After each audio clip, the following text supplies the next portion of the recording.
அனைவருக்கும் வணக்கம். ஸ்டாக்ஸ் மகத் சேனலுக்கு வரவேற்கிறோம். இன்றைய முக்கியமான சந்தை செய்திகளை பார்ப்போம்.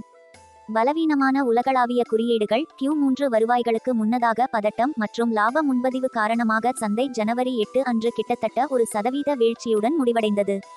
சென்சஸ் 670.93 புள்ளிகள் சரிந்து 71,355.22 ஆகவும், நிஃப்டி 197.80 புள்ளிகள் சரிந்து 21,513.00 ஆகவும் இருந்தது. சுமார் 1,611 பங்குகள் ஏற்றம் கண்டன, 1,854 பங்குகள் சரிந்தன, 68 பங்குகளில் எந்த மாற்றமும் இல்லை. மெரகோ தரகு நிறுவனங்கள் டிசம்பர் காலாண்டில் இந்த நிறுவனங்களுக்கு ஃபிளாட் விற்பனை மற்றும் மந்தமான அளவு வளர்ச்சியை எதிர்பார்ப்பதால் மற்ற FMCG நிறுவனங்களுடன் பங்குகளும் கிட்டத்தட்ட 4% சரிந்தன. ஹானசா கன்சியூமர் மாமா ஆர்த் நிறுவனத்தின் தாய் நிறுவனமான ஹானசா கான்ஸ்மெர் நிறுவனத்தின் பங்குகள் 142 கோடி ரூபாய் மதிப்புள்ள 32.60 லட்சம் பங்குகள் கையகப்படுத்தப்பட்டு 6.35% உயர்ந்தது.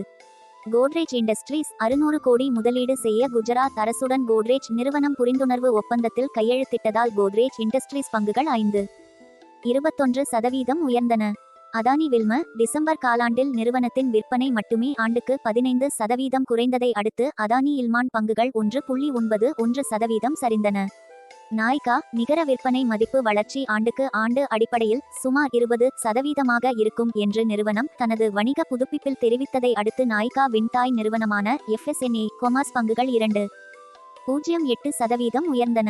ஜூபிட்டர் வாகன் நிறுவனம் ஒரு ஆட்டோமொபைல் உற்பத்தியாளரிடமிருந்து 100 கோடி ரூபாய் ஆர்டர் பெற்றதை அடுத்து ஜூபிட்டர் வாகன் பங்கு 2.68% உயர்ந்தது.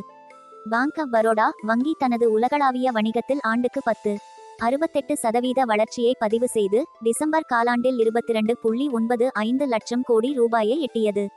அப்படியிருந்தும் அறிக்கைகளுக்கு பிறகு பங்கு 4% சரிந்தது. டிவிஎஸ் மோட்டார்ஸ் நிறுவனம் தமிழக அரசுடன் 5000 கோடி ரூபாய் முதலீடு செய்வதற்கான ஒப்பந்தத்தில் கையெழுத்திட்டதை அடுத்து டிவிஎஸ் மோட்டார்ஸின் பங்குகள் 3% உயர்ந்தன.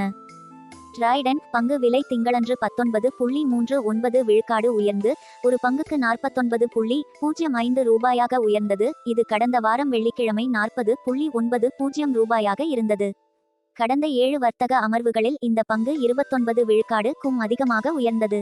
சூலவின்யார்ட்ஸ் 17 விழுக்காடு உயர்ந்தன. CLSA பங்குகளை பாய் ரெக்கமெண்டேஷன் மேம்படுத்தியதால் புதிய உச்சத்தை எட்டியது. சாத்னா நைட்ரோபென்சீனின் முன்னணி உற்பத்தியாளரான சாத்னா நைட்ரோகெம் அதன் பங்குதாரர்களுக்கு குறிப்பிடத்தக்க வருவாயை வழங்கியுள்ளது. கடந்த 3 ஆண்டுகளில் மட்டும் பங்குகள் தலா 14.20 ரூபாயிலிருந்து 93.70 ரூபாயாக உயர்ந்துள்ளன. இதன் விளைவாக 560 விழுக்காடு லாபம் கிடைத்துள்ளது. அசோக் லேலண்ட் 2023ஆம் ஆண்டில் 1,98,113 யூனிட் விற்பனை மூலம் அசோக் லேலண்ட் சாதனை படைத்தது. பங்கு விலை உயர்ந்தது. DLF குருகிராமில் தனது வரவிருக்கும் குடியிருப்பு திட்டமான DLF பீரிவாசாவ் திட்டத்திற்காக சுமார் 7,200 கோடி ரூபாய்க்கு விற்பனை செய்யப்பட்டதாக நிறுவனம் அறிவித்ததை அடுத்து DLF பங்குகள் 0.81% உயர்ந்தன. எனது வீடியோவை பார்த்ததற்கு நன்றி. சப்ஸ்கிரைப் பொத்தானை அழுத்த மறக்காதீர்கள்.